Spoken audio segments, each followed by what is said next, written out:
وباش يطلع هذا القتال من السقف ديال التحدي قرر باش انه يدير شي حاجه اللي ما كطيح على بال حتى شي واحد بعقله. فقرر الزودياك بانه غادي يدوي مع العالم في برنامج تلفزيوني وفي اتصال هاتفي مباشر باش يلعب شويه مع المحققين ويخربق لهم اوراقهم اكثر ما هي مخربقه. فهذا القتال كان عارف مزيان كيفاش يجري الحرب النفسيه على المحققين والعملاء الفيدراليين باش يفقدوا الامال. ومع الجوج ديال العشيه نهار 20 اكتوبر 1969 عيط الزودياك لمديريه شرطه مدينه اوكلاند في ولايه كاليفورنيا وطلب منهم باش يبان واحد من المحققين البارزين ايفلي بايلي ولا ميلفن بيلي في البرنامج الحواري المحلي صباح فرانسيسكو. بايلي ما كانش يقدر يحضر في ذاك الوقت، هادشي علاش جا ميلفن للبرنامج. ومقدم البرنامج جيم دينبر طلب من المشاهدين باش يخليو الخطوط مفتوحه. ومن وراها بشويه عيط الزودياك وبدا كيوصف ليهم السعاده ديالو ملي كيقتل الناس وقال باللي سميتو الحقيقيه هي سام ووافق المحامي باش يتلاقى معه، ولكن الزودياك ما جاش. وفي 8 نوفمبر عام 1969 صيفط الزودياك رساله اخرى فيها 340 حرف مشفر. هذيك الحروف ما تحلش الشفرات ديالها نهائيا واخا اقترحت بزاف ديال الحلول، ولكن حتى وحده منهم ما تعتبرت على انها الحل النهائي. اما البوليس فولاو عاجزين تماما كانهم عمرهم كانوا محققين شي نهار.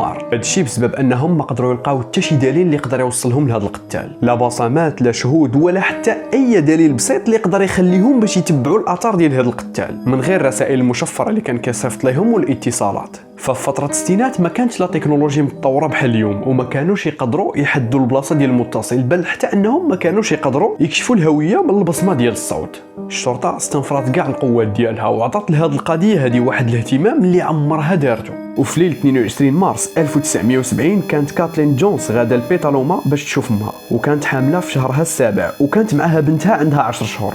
وهي غادا في لوطوروط ما عليها ما بها فاذا بواحد الطوموبيل من وراها كتكلاكسوني عليها. فكاتلين وقفات في جنب الطريق والطوموبيل اللي كانت كتكلاكسوني عليها حتى هي وقفات من وراها ونزل منها واحد الراجل وجا عندها وقال لها باللي كانت كتبان لي الرويده ديال الطوموبيل ديالك كتلعب واقترح عليها باش يصاوبها ليها. ومن ورا ما صاوب ليها الرويده مشى داك خونا لطوموبيلته ديمارا زاد وكاتلين حتى هي مشات لطوموبيلتها وديمارات، ولكن مع التحركات طاحت ليها الرويده ورجع عند هذاك خونا واقترح عليها باش يوصلها لاقرب ستاسيون. وافقات وركبات معاه هي وبنتها، ولكن داز على بزاف لي ستاسيون في ديك الطريق وما وقف حتى شي وحده منها ولمده 90 دقيقه بقى غير غادي جاي في ديك الطريق. وملي سولاتو كاترين على السبب بدا كيبدل الموضوع وفي واحد اللحظه مع وقف في واحد الرونبوان حلات الباب ونقزات هي وبنتها وتخباو في واحد الحقل وبقى كيقلب عليها وكيقول لها بانه ما غاديش يأذيها حتى فقد الامل ومشات كاترين نيشان عند بوليس في مدينه باترسون. وملي مشات شكات في واحد اللحظه بانت ليها التصويره اللي راسمين للزودياك معلقه في المركز وقالت لهم باللي هذا الراجل هو اللي يحاول يختطفها. هنا البوليس كاملين غاديين يتخلعوا وغاديين يقولوا لها لو كان ما هربتيش فكنا غادي نلقاوك ميته. وبما ان البوليس عارفين شكون هو الزودياك وعارفين الجرائم اللي كيدير فخلاو ديك العائله كامله تحت المراقبه.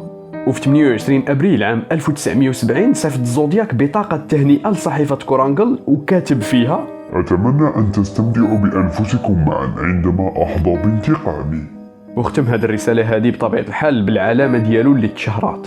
وفي اللور ديال البطاقه قال لهم بانه كيستعد باش يفرقع شي ترونسبور ديال المدرسه واللي عامر بالاطفال الابرياء، زائد شرح لهم بادق التفاصيل كيفاش غادي يدير لهاد العمليه هذه وحتى القنبله اللي غادي يدير ومعها واحد الرسم مبياني. وجبرهم باش انهم ينشروها في الصحيفه ديالهم وهددهم بانهم غادي يشوفوا الاسوأ الا ما نشروهاش، زائد طلب باش يشوف الناس لابسين العلامه ديال الزودياك واللي ولات مشهوره في ذاك الوقت. وبسبب هذا التهديد معظم المدارس في سان فرانسيسكو سدوا وخلاو راه واحد الحاله ديال الخوف والهلع في النفس ديال كل شيء. وولات سميه الزودياك على طرف كل لسان في النشرات الاخباريه، في البرامج التلفزيونيه، في الصحف، في المجلات الورقيه. ومباشره من بعد هذا التهديد وامام العجز المطلق ديال الشرطه تقرر باش تجمع اللجنه والمخابرات الامريكيه CIA والمباحث الفيدراليه FBI وحتى الشرطه المحليه لسان فرانسيسكو باش يتعاونوا كاملين ويكتشفوا الهويه ديال هذا القتال غامض. غير باش نعطيكم واحد الفكره، هاد الاجهزه الامنيه ما كتدخلش في قضايا القتل العاديه نهائيا وخا يوقع اللي وقع، ولكن هاد المره فالامر مختلف تماما. راجل واحد ضد دوله كامله. وفي واحد الرسالة صيفطها في 26 يونيو عام 1970 صرح فيها الزودياك بأنه بقى فيه الحال لأنه ما شافش الناس بأنهم لابسين الرمز ديالو. وكانت في هذه الرسالة تصويرة ديال واحد المنطقة اللي سميتها مونتي ديابلو ومرسوم فيها العلامة ديالو، وكاتب فيها أرقام متابعين بحال 0 3 6 و9 زائد 35 حرف مشفر، وقال لهم باللي هاد الأرقام هذه وهاد الحروف المشفرة هي إحداثيات لواحد القنبلة اللي دفنها في واحد البلاصة وما خدمهاش، ولكن حتى واحد ما قدر يحل ديك الحروف المشفرة وما قدروش يلقاو البلاصة ديال ديك القنبلة. ولكن واخا هادشي فالزودياك استمر في تنفيذ الوعود ديالو ولا كيطيح الضحايا ديالو واحد ورا واحد لدرجة أنهم وصلوا ل 37 جريمة قتل. وبقى كيعيط البوليس وكيصيفط لهم الرسائل ديالو بكل ثقه وغرور امام العجز الكامل لكاع هاد الاجهزه الامنيه. وبقى الوضع بحال هكا لكثر من 4 سنين والبوليس ما لقاو ولو خيط صغير باش يوصلهم لهاد القتال. وفجأة الزودياك اختفى وما دار حتى شي خطوة، فما ارتكب حتى شي جريمة وما صيفط حتى شي رسالة، وحتى انه ما بقاش كيعيط للبوليس لكثر من 3 سنين. فهنا كل شي قال بان الزودياك واقيلا مات.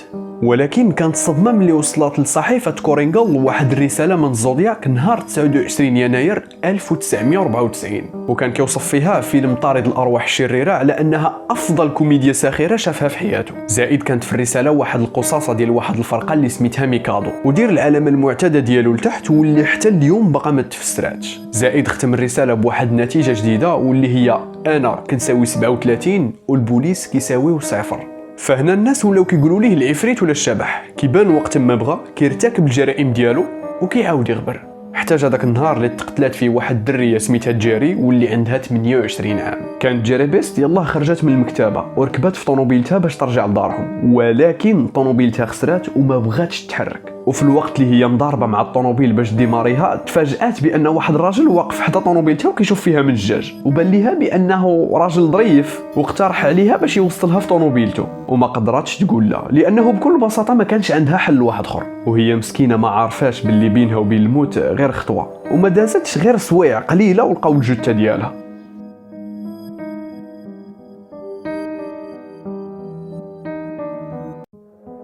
واخا البوليس مولفين انهم كيشوفوا الجثث الا انهم ما قدروش يوقفوا ديك الموجه ديال الغثيان اللي جاتهم ملي شافوا الجثه ديال جاري، ولا بمعنى اصح داكشي اللي بقى من جاري.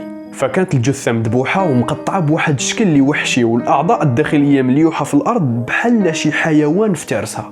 ومره اخرى وبحال كل مره وصلت البوليس رساله من القتال ومكتوبه بخط اليد، وكان كيشرح لهم فيها بالتدقيق على كيفاش دار لهاد العمليه وعلى المدى ديال الاستمتاع ديالو بكل لحظه فيها. وكيقول في هاد الرساله: كانت درية صغيرة وزوينة ولكن هي دابا ميتة وما غاداش تكون هي الاخرى، وفي الوقت اللي نتوما غتكونوا كتقراو في هاد الرسالة هادي انا غادي نكون مشغول في الاختيار ديال الضحية الثانية، واللي غادي يكون بطبيعة الحال المصير ديالها خيب من كاع هاد الناس اللي دازو. فعافاكم ما تخليوش هادشي ساهل عليا، وحضروا كاع الناس مني ونشروا هاد الخطاب للناس باش يعرفوا شنو كيتسناهم. كاع هاد السنين من هاد الجرائم الخيبة هلكات المحققين والعملاء الفيدراليين وخلاتهم في واحد الدوامة من التخبط والانهيار. فأعداد المشتبهين والموقوفين ما كيتحسبوش، ولكن كانوا كيخرجوا من مقر الشرطة بالسرعة اللي كانوا كيدخلوا بها، ولاو بزاف الناس مآمنين بأن الزودياك شبح وعنده واحد القدرات خارقة وما يمكن حتى شي واحد يوقفه.